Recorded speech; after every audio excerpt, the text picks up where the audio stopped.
Welcome to this very special episode of Pulse of Culture. I'm Krystyna Skarbek, and we are here in this glorious building of Podlaska Opera and Philharmonic with a very special guest, and that's Gary Guthman. He is a renowned composer, trumpet player, and today he is talking to us about his new musical, Vesper.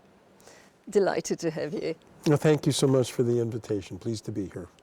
So, it's a story that you wrote, and it's about Krystyna Skarbek. Could you tell our viewers who is Krystyna Skarbek? Well, Krystyna Skarbek was, of course, a female spy during the Second World War. She was a heroine in the British Army. Of course, there was no Polish army at the time, so she wanted to fight for Polish patriotism. That was her main goal. She wanted to save her country.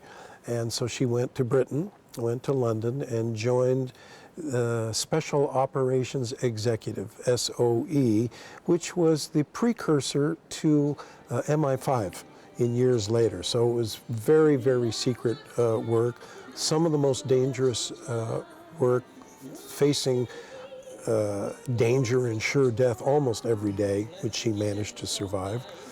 And she also represented kind of, not a New Age woman in the 1940s, let's say New Age, not because she wanted to, but because that's who she was. She was an independent thinker. She was an independent doer. She did not want a family or children, but she did want to experience friendship and love and adventure. Jeżeli uda się, szlak trafi Waterland.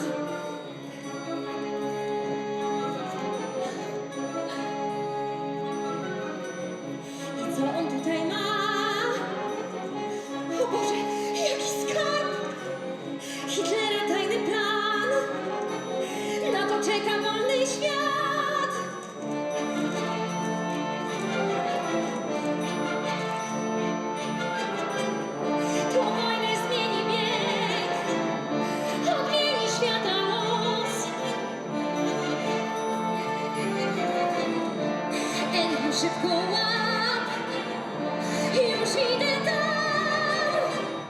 So Krystyna was dubbed as Churchill's favorite spy, and also famously... Actually not dubbed. He actually called her that. Did he now? Yes, All right. it was written and it's so documented. That's on paper, but That's we're on not paper. 100% sure whether she was really the character behind the famous Ian Fleming's Vesper Lynd. What do you think? Was it her? Well, I'll tell you.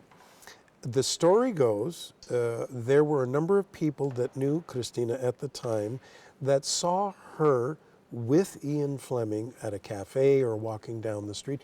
So it's documented. They were actually seen together. The theory is that maybe they had a romance. Nobody knows that for sure. Krystyna was a very private person. She rarely talked about herself, let alone any of her friendships or associations. But there were a number of people along the way that had spent a lot of time. Our musical presents three men in particular that she fought with during the war and became friends with and lovers with, not at the same time, and they carried her name with them for years and years after their death. So Krystyna represented an independent woman in an interdependent way in the 1940s. She was inspired by patriotism, by democratic and liberal thinking, and well, she was a living patriot, and she wanted to continue that after the war. And that is where the tragedy started to because come in. Famously, you know, one gets the feeling, looking at your musical, that she lived in the 40s to the fullest, and then in the 50s, was it the politics that were her downfall, or the men, or was it just the geopolitical situation, or was it her own fault?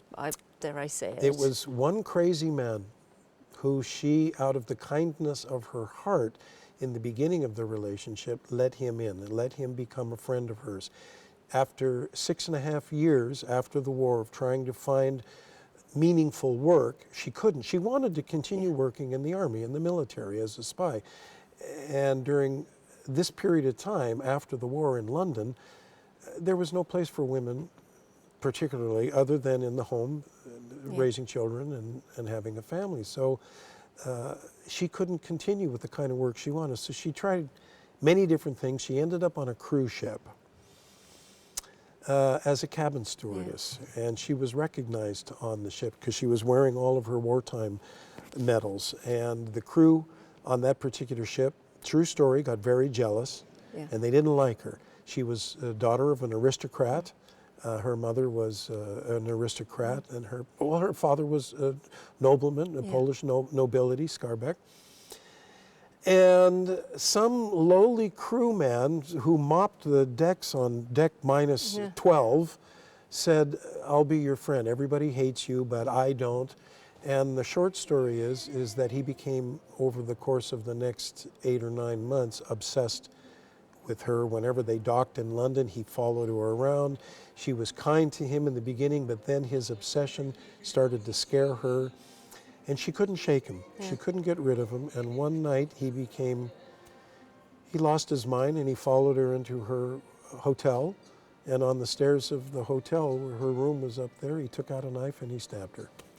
And what a tragic end to such an iconic human being, that out of the kindness of her heart, she let a very troubled individual, one man, get too close. And she had avoided that through the entire war. Yeah, and that kindness, because you do reference her kindness, the strength of her character, and famously, you're married to a Polish woman yourself. So I don't know if that's famous or not. Oh, well, I did marry a Polish woman. And you did move to this country. You followed your heart. So would you say that, was your wife partly an inspiration for your musical? I think so. Małgorzata Zalewska, Guthman, my wife, is a concert harpist, fabulous concert harpist. And in all of her years of experience, she's worked in so many different areas, beside playing the harp, of the music business, with opera, with administration, with promotion, all of those things. So a strong woman. Very strong. And she came to me with the story of Krystyna Skarbek. And I wanted to dig deeper into who this woman was. And Małgosia was my muse and an inspiration, and helped me learn about the deeper thoughts of Krystyna Skarbek, what she might have thought in that situation. So Małgosia understood this type of woman, because I think there's a fair bit of Skarbek in my wife, actually. And by accident or not, I don't know. I'm sure not. And these deep emotions, and your musical, it's not a Wikipedia entry. It is truly a true showing of Krystyna's inner thoughts and emotions, and they all shown so beautiful here in Białystok. Why Białystok? Our viewers may not be aware that there is a stunning building here in Białystok. This theater is a state-of-the-art theater that Białystok can be proud of in comparison to any theater in the world, especially on Broadway or London's West End. It has all state-of-the-art equipment. The short story is all the planets aligned somehow uniquely over the course of a 6 or 8 month period, where I had been working with Maestro Błaszczyk, our conductor. We recorded my album of my compositions for Concerto for Trumpet and Orchestra and Concerto for Harp and Orchestra. After the recording, we were sitting at the lunch table, and he asked, "So what's next?" Well, I just happened to have a demo recording of the first aria that I wrote for Vesper, for Skarbek. He heard it. He sent it over to the people here in the Opera and Philharmonic in Białystok. They heard it, and they said, "We want it immediately." It was literally within half an hour.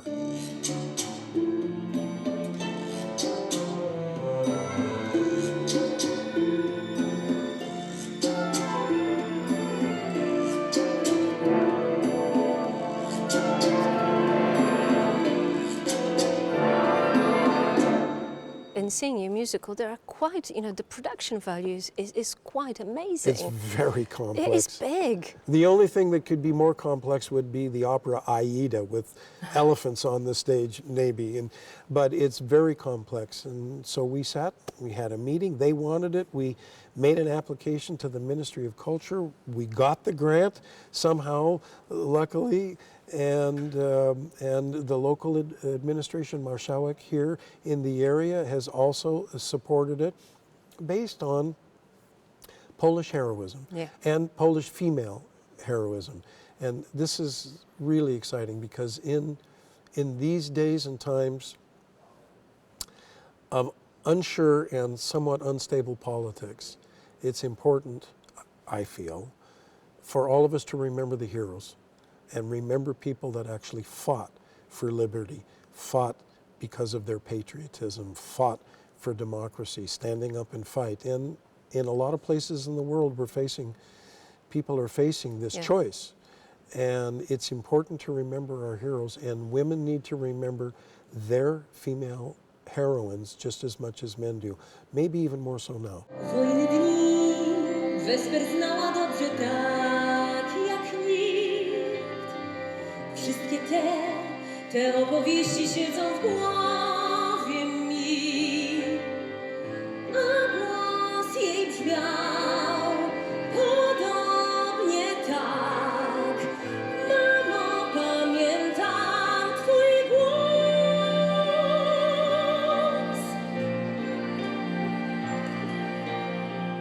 Błyskotliwa i urocza, mądra i nie poddawała się. Silna, pyszna i zawsze gotowa, by decyzje swoje własne mieć. So this huge ensemble of 250 people, I would imagine, are all working together for us, the viewers, to be left with one message of your Vesper Lynd musical, Krystyna Skarbek. What would be, in one word, what would be that? The simplest message? Is it about women being strong? Is it about Polish women? Is it about fighting for freedom? It's all of that. I wish I could find one word. I would say, it's impossible to say in one word, but the phrase, fight for liberty. Fight for liberty. Gary Guthman, that is fantastic. Thank you. My pleasure, thank you. And that's all in this episode of Pulse of Culture. I'm Krystyna Skarbek, and I was here in Białystok with Gary Guthman talking about Krystyna Skarbek, Vesper, the musical. Powiedz mi prawdę, kim jesteś, no mów! Zadajesz mi ból, no puszczaj, zostaw mnie! Masz wywiad, to przecież szpiegów pełno tu dziś. Kobieta jak ty, tym szpiegiem też może być.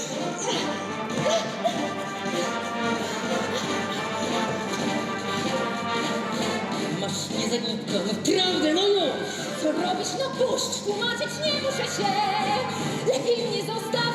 Wielu przyjaciół w ambasadzie Stanów. Mam też kłopoty, chcesz mieć? Masz dupę, to ja mam dość, wygrała sama sobie los. Co to ma być, co widzę? Ja tylko źle się czuję. No nie mów, przecież chora. Ja mam być chora. Co to ma być, kurwica? Ty chciałaś mnie całować. No przecież widzę krew, to kazał ci zarazić mnie. Czego się boisz? Dosyć już, no nie mów, że zarazisz się. Bo suko, bo zabiję cię. Ty